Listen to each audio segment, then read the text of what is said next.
ब्रह्मपुर सरकारी शिल्प तालीम केन्द्र ऑडिटोरियम रे जातीय तृतीय श्रेणी डाक कर्मचारी 28तम द्विवार्षिक सम्मेलन अनुष्ठित हो जाइछि। प्रथम दिन ब्रह्मपुर डाकमंडल संगठन चतुर्दश द्विवार्षिक सम्मेलन अनुष्ठित होता। द्वितीय दिवस में ओडिशा सर्कल 28तम द्विवार्षिक सम्मेलन पालन अवसर में मुख्य अतिथि भाव एफएनपीओ सचिव मुख्य शिवानिवासी रेड्डी जोग देते। मुख्य वक्ता भाव वरिष्ठ डाक अधीक्षक श्री बसंत कुमार पंडा जोग देते। ब्रह्मपुर शाखार डिविजनाल सेक्रेटरी गौरहरि पंडा समेत ब्रह्मपुर शाखा कर्मचारी प्रयास क्रमे यह सम्मेलन महासमारोह में अनुष्ठित होता। परिशेष में उभय सर्कल और ब्रह्मपुर डिविजन आसंता 2 वर्ष सकाशे नूतन कर्मकर्ता चयन करागला।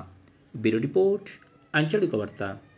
Gaurhari Panda divisional secretary Brahmapur national association of postal employees divisional branch. कौन कर कार्यक्रम कौन आमर आज कार्यक्रम हो जो कार्यक्रम सीरीज ऑफ प्रोग्राम अच्छी तार द्वितीय दिन गला काली 9 अगस्त 2025 रे आमर एठी ओडिशा सर्कल रो National association of postal Employees Group C संगठन रो राज्य स्तरीय 28तम वार्षिक सम्मेलन द्विवार्षिक सम्मेलन आमर एठी आरंभ होइतिला।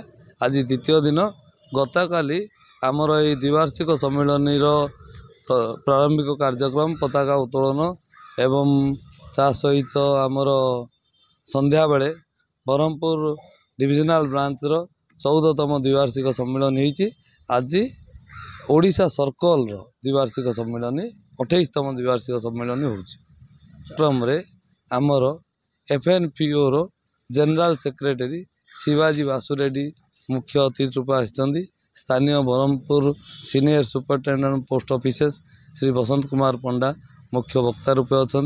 ता सहित कार्यक्रम जी मूल आधार Manoj Panigrahi national association of postal employees Odisha circle secretary president Shri Trilochan Barik आमर पोस्टमैन एमटीएस संगठन सर्कल सेक्रेटरी चंद्रमणि बेहरा समस्ते उपस्थित रही।